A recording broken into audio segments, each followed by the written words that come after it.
जमशेदपुर पश्चिम विधानसभा क्षेत्र के एनडीए से जदयू के प्रत्याशी सरयू राय के पक्ष में एनडीए गठबंधन की बैठक बिष्टुपुर स्थित मेलानी हॉल में आयोजित की गई, जहां एनडीए गठबंधन के तमाम दलों के नेतागण और कार्यकर्ता उपस्थित रहे।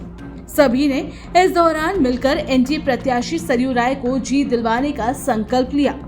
मीडिया से बातचीत के दौरान प्रत्याशी सरयू राय ने कहा कि वर्ष 2019 में जिस अवस्था में मानगो क्षेत्र था, आज भी उसी स्थिति में है। पेयजल से लेकर तमाम बस्तियों में सड़क बेहाल है। पेयजल आपूर्ति हेतु उन्होंने उस वक्त जो व्यवस्थाएं थी वो आज मरम्मत के अभाव में बेहाल है। साथ ही कहा कि विगत 5 वर्षों में नए आपराधिक गैंग तैयार हो गए हैं, जिनको राजनेताओं का संरक्षण भी प्राप्त हो रहा है और वहां वर्चस्व की लड़ाई की स्थिति उत्पन्न हो रही है, जिससे क्षेत्र की जनता भी भयभीत हो गई है। इसको दूर करना उनका पहला लक्ष्य है। साथ ही उन्होंने कहा कि मानगो में बन रहे फ्लाईओवर में भी डिजाइन एवं टेंडर घोटाला किया गया है और विधायक बनने पर इसमें बदलाव कर, इसके डिजाइन में बदलाव कर जनता के हित के लायक वो बनाएंगे। साथ ही उन्होंने कहा कि डिमना में आधा अधूरा बनाया गया नया एमजीएम अस्पताल को आनन फानन में चुनाव से पूर्व ओपीडी का उद्घाटन किया गया, जबकि वहां जलापूर्ति की व्यवस्था तक नहीं है। ऐसे तमाम कार्य को जीत के बाद जनता के हित के लिए वो पूरा करेंगे। वहाँ पीने के पानी की आपूर्ति नहीं हो रही है, जो कि 5 साल पहले हमने मानगो पेयजल परियोजना का उद्घाटन किया और उसको स्थापित करके कराया था। पीने के पानी की व्यवस्था नहीं है, बस्तियों में सफाई की व्यवस्था नहीं। सुनिए, बिजली के बारे में भी नीचे लचर व्यवस्था है, केबलिंग मेन रोड पर हुई है, बस्तियों में नहीं हुई है। ये कई चीज़ें दिखाई पड़ रही हैं। और दूसरा कि कई जगहों पर केवल पेवर ब्लॉक्स तो लगा दिए गए हैं, मगर भीतर में जहाँ सड़कों का निर्माण होना चाहिए, मैं घूमता हूँ तो जस की तस है। इसलिए 5 साल पहले हमने जैसे क्षेत्र को छोड़ा था, उससे बदतर स्थिति में यहाँ की जन सुविधाएँ पहुँच गई हैं। ये साफ साफ दिखाई पड़ता है। आप इस बार जब योगी की जो जन सुविधाएँ हैं उनको दुरुस्त करें, जिनसे जनता का सीधे सरोकार है। और ख़ास करके जो पिछड़े इलाके हैं, बस्ती के इलाके हैं, वहाँ भी मैंने ही पानी पहुँचवाया था जल सत्याग्रह करके 2009 में 10 में।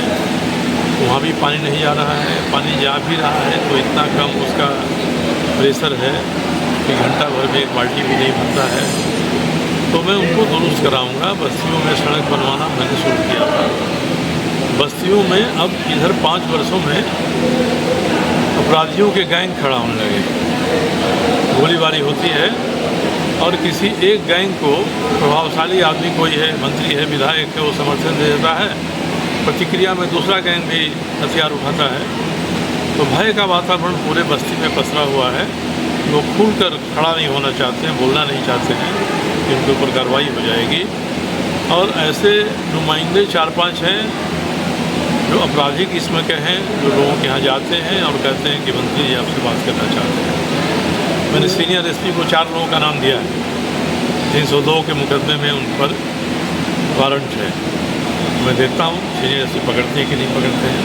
नहीं पकड़ेंगे, सारे मामलों को चुनाव के सामने ले जाएंगे। प्रशासन शिथिल है और प्रशासन दबाव में काम कर रहा है। ये स्थिति ठीक नहीं है। पिछले 5 वर्षों में मनमाना काम हुए हैं। अब देखिए, मैंने इनके कब्जे से फूड प्लाजा को बाहर निकाला, वहाँ बहुत बढ़िया कन्वेंशन सेंटर बना। आज तक वो चल नहीं रहा है। मरम्मत के भाव में छत चूने लगा है। जो खिड़कियाँ इनके घर की तरफ थी, सारी खिड़कियों को उन्होंने बंद करा दिया है। डीएम लाइब्रेरी मैंने बनवाया, डीएम लाइब्रेरी अभी तक चालू नहीं हुई है। ऐसे कई काम हैं जिनको मैंने शुरू कराया। वो काम जस के तस हैं। किनारे के इलाके में चलिए, देवबिला के पास, आज़ाद नगर के जैसे इलाके में बरसात में पानी घरों में घुस जाता है। मैं कल गया था, घुटना भर पानी शंकुसाई के road number post office road के अंत में देवबिला के पास से भी घुटने भर पानी है। और कोई 1-2 घर में नहीं है, वो दर्जनों घरों के सामने है। घर के लोगों का निकलना मुहाल हो गया है, तो इनकी तरफ किसी का ध्यान नहीं गया है। दूसरे कि जो फ्लाईओवर का नाम ले रहे हैं बार बार बन्ना गुप्ता, इस फ्लाईओवर में भारी टेंडर घोटाला है, एस्टीमेट घोटाला है, डिजाइन घोटाला है। मेरी पहल पर लिट्टी चौक से NH-33 भिलाई पहाड़ी जाने के लिए सोरेखा पर पुल बन रहा है। 4 किलोमीटर लंबा 4 लेन रोड बन रहा है। इसका खर्च केवल 40 करोड़ रुपया है। और ये जो फ्लाईओवर बनवा रहे हैं उस फ्लाईओवर का खर्च आ रहा है 471 करोड़ रुपया। कोई तुलना ही नहीं है।